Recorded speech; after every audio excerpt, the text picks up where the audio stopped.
One man came to the masjid and prayed behind an imam. When he prayed behind the imam would observe this man. This man would finish his prayer and sit at the side of the masjid and not do anything all day long, except zikrullah, remembrance of Allah subhanahu wa ta'ala. Now, of course, generally begging is haram. Generally begging is haram. The scholars, when they give a verdict, they say begging is permitted. They have their discussion. They say for someone who has the sustenance of a day. Others mention a certain amount of wealth. If his wealth is below that threshold or that amount of food, it is permitted for him to go and beg for food. Meaning this is someone who would fall into la yas'aluna an-nasa ilhafa. In the Quran, ta'arifuhum bisimahum. You know them from their hallmarks. They do not go around yas'aluna an-nasa ilhafa, pressing people for money. No.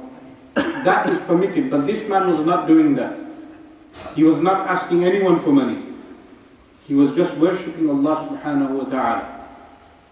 But the imam who was leading the prayer was not at the high caliber of that individual, meaning maqam al-ihsan, state of perfection. So he was observing the outlook. Where is this man receiving his rizq, sustenance?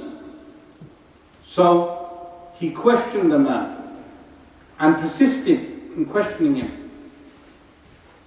When he persisted, the man said, Allah subhanahu wa ta'ala provides me with my sustenance. Meaning you do not need to know more.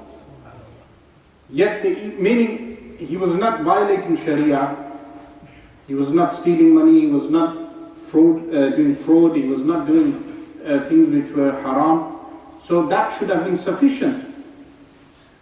And the imam should have understood that Allah subhanahu wa ta'ala has created asbab in his life by which he is eating. But the imam persisted. So the person responded by saying, there is a Jew who lives next door to me, and every day he provides 4 loaves of bread. So the imam said, okay, that's good. I am happy to know. The man responded by saying, I am going to repeat all my prayers that I have prayed behind you, and you should not be leading the prayers. You should be checking your iman, your faith.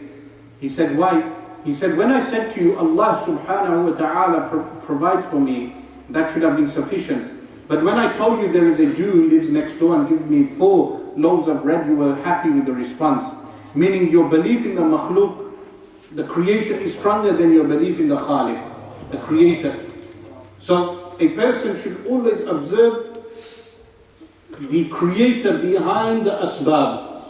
Rely upon Allah subhanahu wa ta'ala.